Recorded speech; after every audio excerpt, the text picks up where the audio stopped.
We normally identify creativity as a trait of artists and creative professionals. But creativity is much more than just artistic expression. Whether we realize it or not, being creative is a part of our daily life. We need creativity in our work, doing our hobbies, cooking food, decorating our living spaces, clicking pictures at meetups, and solving everyday problems. Essentially, we need creativity in every aspect of our life. Yet it simply goes overlooked in managing our day-to-day struggles. Since we don't find ourselves producing anything original or unique, we feel creativity is none of our business. We think it's an inborn quality possessed only by a chosen few whom we call artists. It's not true, by the way. No matter your field, you need creativity to make important decisions and solve problems. Moreover, it's not a quality but rather a skill. And as with most other skills, creativity can be developed and improved at any point in life if we understand a few things about it.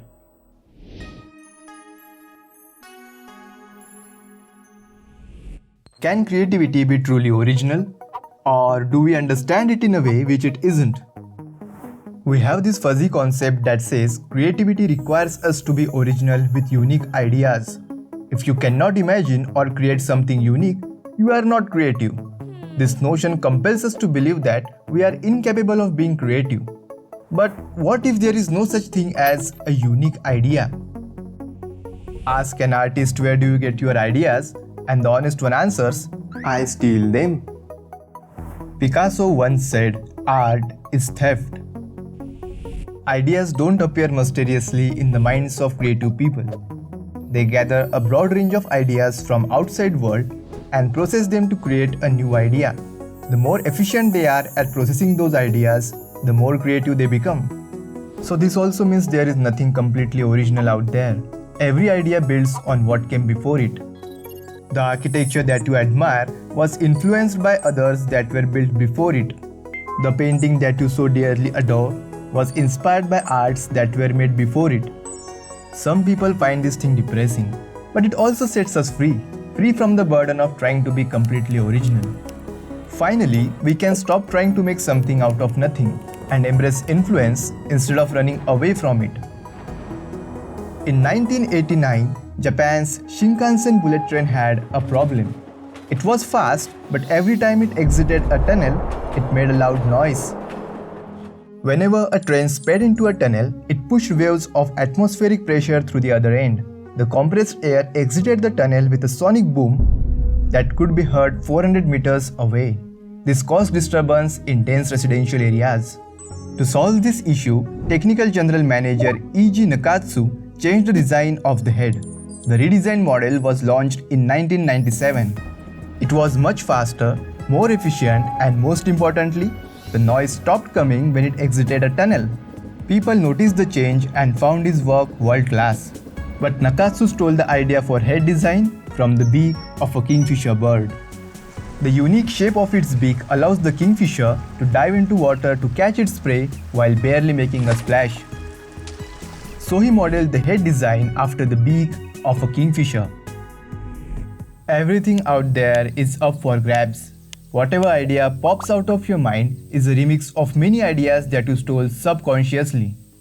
But there's a reason why an artist is creative and a commoner not creative. Artists are smart at stealing ideas. They steal good ideas that they love, over which they can further build upon to create something new, while a commoner steals indiscriminately. The edge is in the inputs. If you put garbage in, you get garbage out. You are only good as the stuff that you surround yourself with. So your job is to collect good ideas.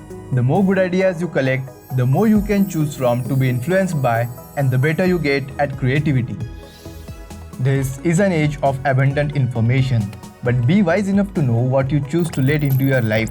A person who consumes from better sources gets better ideas.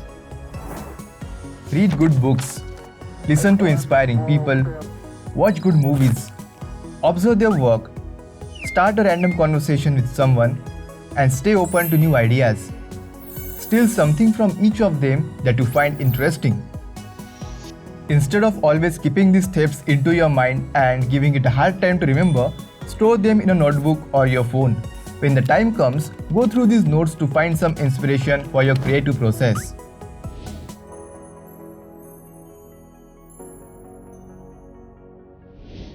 We often admire our role models for how they go about their business and aspire to reach that level someday. But when we realize who we are at present and see how far we still need to go, we get scared to even start out.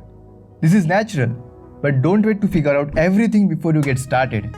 Just start making stuff, and in the process, you will figure things out. See, nobody is born with a style. We do not come out of the womb knowing who we are. In the beginning, we learn stuff by copying. Copying does not mean plagiarizing. It's about reverse engineering the existing stuff. This helps you to learn and know about that stuff. Like when you are a child, you will learn to speak by copying people around you. You learn to write by copying down the alphabets. Musicians learn to play by practicing scales. Painters learn to paint by reproducing masterpieces. But who to copy? Simple.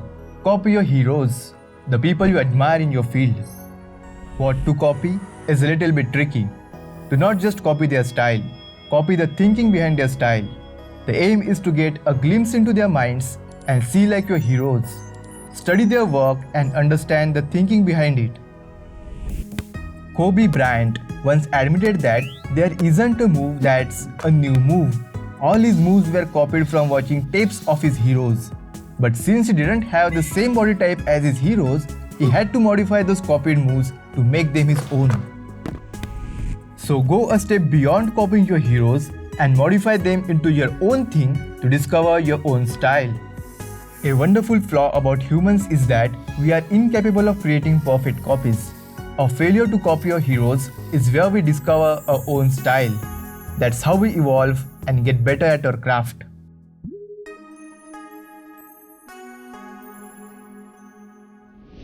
For any creator, being boring is probably the worst thing you can get labeled. Yet, boredom itself is one of the most important factors in creativity. In 1990, J.K. Rowling was taking a delayed train back to London when the image of a skinny, bespectacled young boy popped into her head. For full 4 hours on the train, she stared out of the window to think up all the ideas for the book. If she had had an iPad loaded with Netflix or an endless Insta feed to scroll through, Harry Potter might have disappeared out of her mind as quickly as he arrived. When you get bored, you ignite a network in your brain called the default mode. Our body goes on autopilot while we are doing some boring stuff like folding laundry, ironing our clothes, or washing dishes. But actually, that's when our brain gets really busy. So the next time you feel bored, embrace it and allow your mind to wander in it. You never know where it's going to lead you. Some of the most brilliant ideas have emerged out of boredom.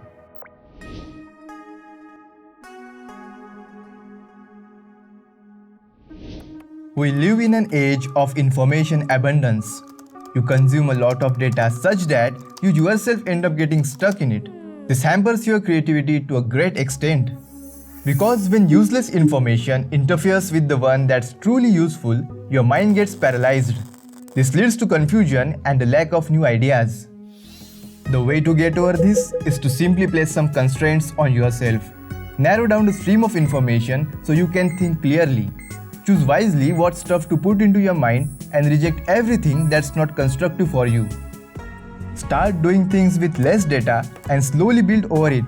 Reject everything that's irrelevant for you.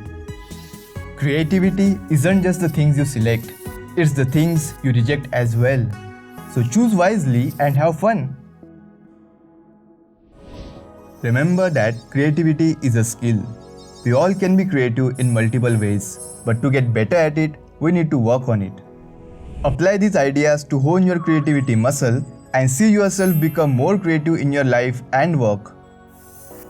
This summary was inspired by the book Still Like an Artist by Austin Kleon. It's a small book that contains actionable tips on being creative written in a clear and concise manner. And yes, it also has a lot of beautiful illustrations that makes reading fun. If you want to grab a copy of the book, link in the video description. Finally, don't forget to like the video and subscribe to the channel. Thank you for watching.